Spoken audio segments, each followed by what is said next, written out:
We've all seen how many generative AI tools are out there. You've probably used a number of them already in your personal or your professional life, like Chat GPT, like Gemini, or like Claude. And all of these Gen AI tools can help you do a number of things, like create images and even create music. Now, these tools can be useful in your job to help you speed up your work or to automate certain things. But as you use these tools, a part of you might be thinking, will AI replace me in my job one day? If you're on top of the news, you'll be very aware of companies who are leveraging Gen AI to make their workplaces, let's say, more efficient or more productive. But quite often, this means firing people because those companies soon realize that those same tasks that employee performs can be done much quicker, much faster, and much cheaper with AI. I know many programmers are struggling with this, and so too are journalists. These are some of the fields that have already been impacted by these Gen AI tools. According to this article in tech.co, MSN back in 2020 fired dozens of journalists who were responsible for creating news stories and are now using AI to create this exact same content. And IKEA announced in 2023 that they would be phasing out call center work and will use an AI bot called Billy to answer questions from customers. There's also Wall Street banks who are using AI to replace entry-level work like data entry and presentation assembly. There are many more examples of how AI is already being used in this article that I mentioned. So I will link to this article in the description below so you can read it and check it out. Now, I know that many companies are trying to convince us that AI will actually create jobs and it will create new opportunities for employees.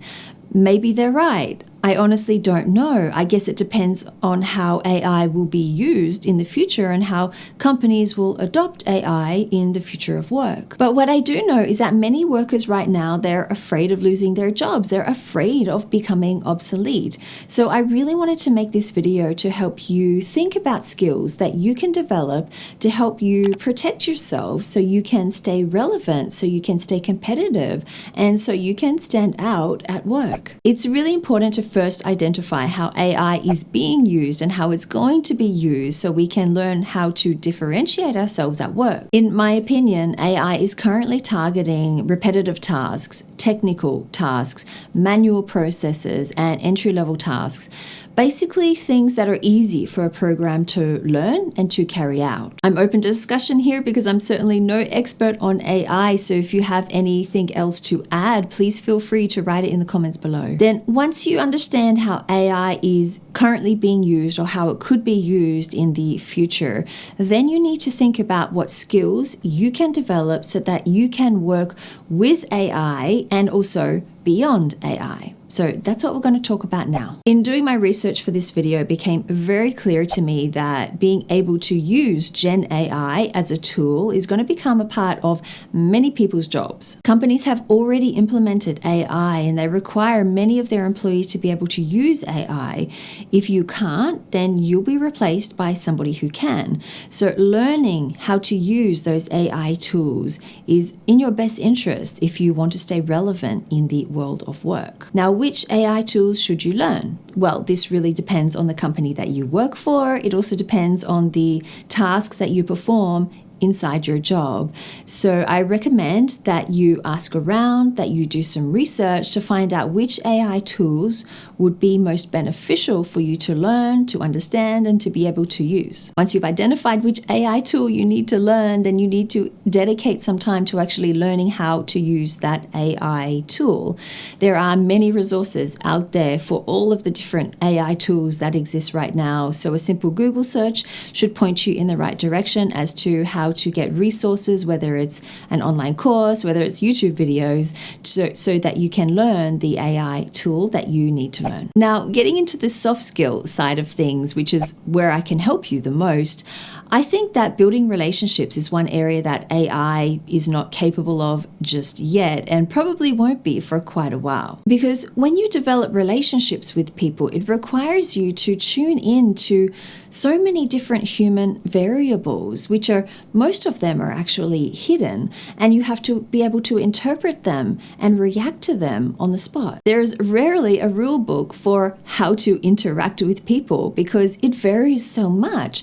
It really depends on so many different cultures, on backgrounds and personalities as well. I mean, how can you tell if somebody who is from a Japanese background, how can you tell if they like your idea that you're sharing in the meeting or not, especially if they're sitting there with their eyes closed?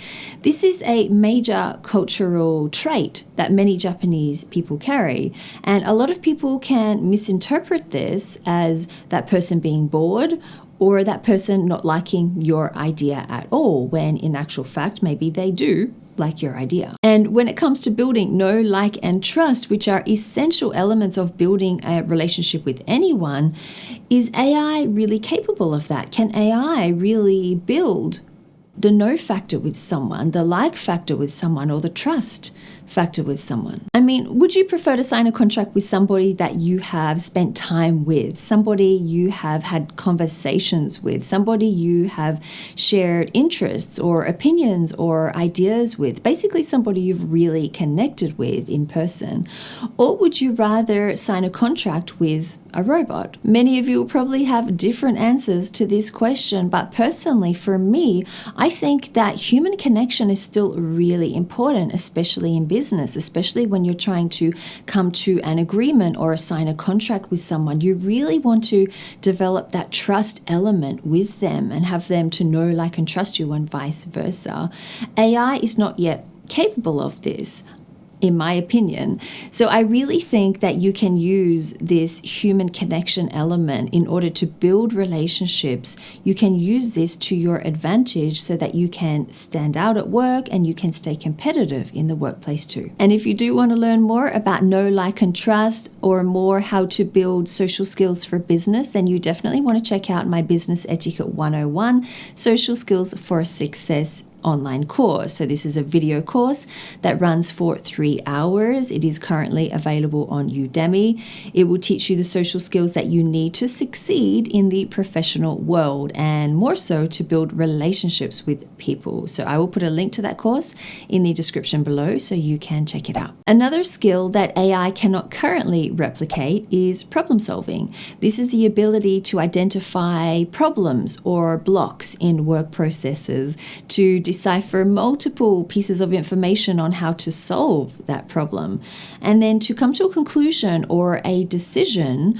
that is in line with the corporate goals and in line with the corporate objectives too. The only part that I think AI is currently capable of right now is the second part, which is to decipher multiple pieces of information on how to solve that problem. But it might not be as effective as humans currently in being able to identify that problem, because it's not there observing, looking at how people are completing their tasks and going through the work processes. And it may not have the best ability to work out how to solve that problem. What is the best way to solve that problem? It can offer you a number of options, probably, on how to solve that problem. But I think the ultimate decision is still up to you and us. It's up to us humans, the managers and the leaders of companies, because we know the corporate objectives and we know all of the variables that we need to take into account when making the final decision. So as humans, as managers and as leaders, we really need to keep a strong grasp on our problem solving and on our decision making skill, because these are the skills that are really going to separate us from AI in the future. And the higher you climb into more senior roles, the more important these skills will become. This article in Forbes said that in 1970, only 6% of jobs required decision making. In 2018, this number had risen to 34%. With AI technology, they forecast that in a few decades, 80 to 90% of jobs will require skills in decision making. So how can you improve your skill in this area in regards to problem solving and decision-making ability? Well, a really good book that will definitely help you out is called The Art of Thinking Clearly. It's sold over 3 million copies so far. People describe it as the best business book they have ever read. I don't have the physical version of this book yet, but I have read the book guide on short form, and I have to say that it has really changed my approach, my mental approach to problems and also to making decisions as well, which is something that I do tend to struggle with quite a bit. So if you want to check out the book guide or the summary before you actually buy the physical version of the book, then you can find it on short form, which is a fantastic app. I know many of you have already subscribed to short form, and I hope you will enjoy it as much as I do. If you want to go straight to the physical book, then you will definitely find it on Amazon. The link for that is in the description below. And if you've never heard of short form before and you want to check it out, then take a look at the link in the description as well for short form, because that will give you 5 days free access to short form and also 20% off the annual subscription fee. The final skill that you definitely need to develop in the age of AI is the ability to summarize and to communicate complex information. More specifically, to summarize and to communicate your findings that you have gathered through using Gen AI or through using Chat GPT, for example, and then communicate and summarize those findings to other people and to be able to explain them in a way that is simple and that they can understand. Chat GPT can't go to meetings for you. It can't go and speak for you in your place. This is something that you still have to do yourself, especially if you want to remain visible and stand out at work. Delegating these kinds of things to AI, in theory, it could probably be done, but it's not the best decision if you want to get credit for those ideas when you're sharing them to the group. And to be honest, if you do delegate this to AI, then you're only digging a bigger hole for yourself, because your boss will start to wonder, well, maybe I don't need this employee. If AI can do the job just as well as they can, then maybe I don't need to keep them in the team.